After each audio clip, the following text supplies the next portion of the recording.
Genesis chapter 19. The two angels arrived at Sodom in the evening, and Lot was sitting in the gateway of the city. When he saw them, he got up to meet them and bowed down with his face to the ground. "My lords," he said, "please turn aside to your servant's house. You can wash your feet and spend the night and then go on your way early in the morning." "No," they answered, "we will spend the night in the square." But he insisted so strongly that they did go with him and entered his house. He prepared a meal for them, baking bread without yeast, and they ate. Before they had gone to bed, all the men from every part of the city of Sodom, both young and old, surrounded the house. They called to Lot, "Where are the men who came to you tonight? Bring them out to us, so that we can have sex with them." Lot went outside to meet them and shut the door behind him and said, "No, my friends, don't do this wicked thing. Look, I have 2 daughters who have never slept with a man. Let me bring them out to you, and you can do what you like with them, but don't do anything to these men, for they have come under the protection of my roof." "Get out of our way," they replied.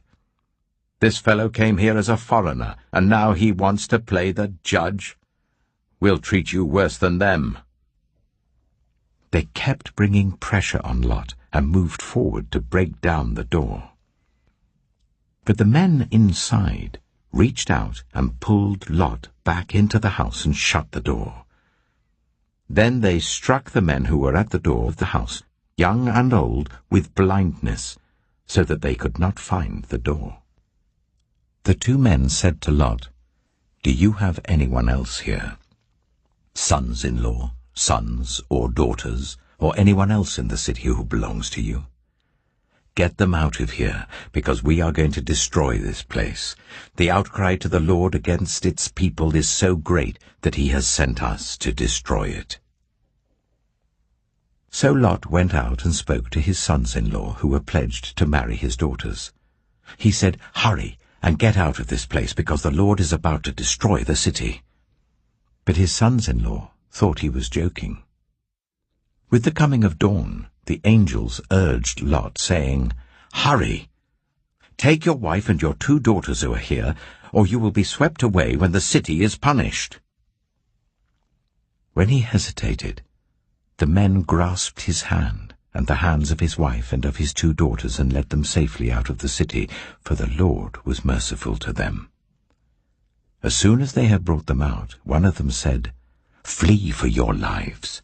Don't look back. And don't stop anywhere in the plain. Flee to the mountains, or you will be swept away." But Lot said to them, "No, my lords, please. Your servant has found favor in your eyes, and you have shown great kindness to me in sparing my life, but I can't flee to the mountains. This disaster will overtake me, and I'll die. Look, here is a town near enough to run to, and it is small. Let me flee to it. It is very small, isn't it? Then my life will be spared." He said to him, "Very well. I will grant this request too. I will not overthrow the town you speak of, but flee there quickly, because I cannot do anything until you reach it." That is why the town was called Zoar.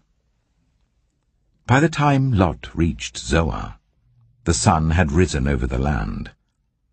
Then the Lord rained down burning sulfur on Sodom and Gomorrah, from the Lord out of the heavens. Thus he overthrew those cities and the entire plain, destroying all those living in the cities and also the vegetation in the land. But Lot's wife looked back, and she became a pillar of salt. Early the next morning, Abraham got up and returned to the place where he had stood before the Lord. He looked down toward Sodom and Gomorrah, toward all the land of the plain, and he saw dense smoke rising from the land, like smoke from a furnace. So when God destroyed the cities of the plain, he remembered Abraham, and he brought Lot out of the catastrophe that overthrew the cities where Lot had lived.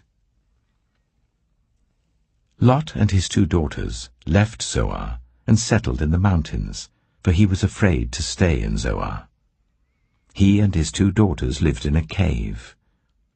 One day, the older daughter said to the younger, "Our father is old, and there is no man around here to give us children, as is the custom all over the earth.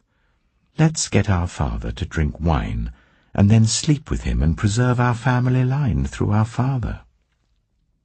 That night, they got their father to drink wine, and the older daughter went in and slept with him. He was not aware of it when she laid down or when she got up. The next day the older daughter said to the younger, "Last night I slept with my father. Let's get him to drink wine again tonight, and you go in and sleep with him, so we can preserve our family line through our father." So they got their father to drink wine that night also, and the younger daughter went in and slept with him. Again he was not aware of it when she laid down or when she got up.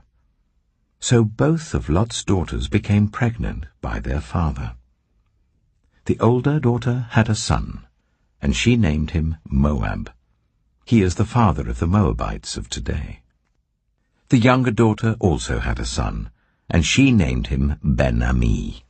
He is the father of the Ammonites of today.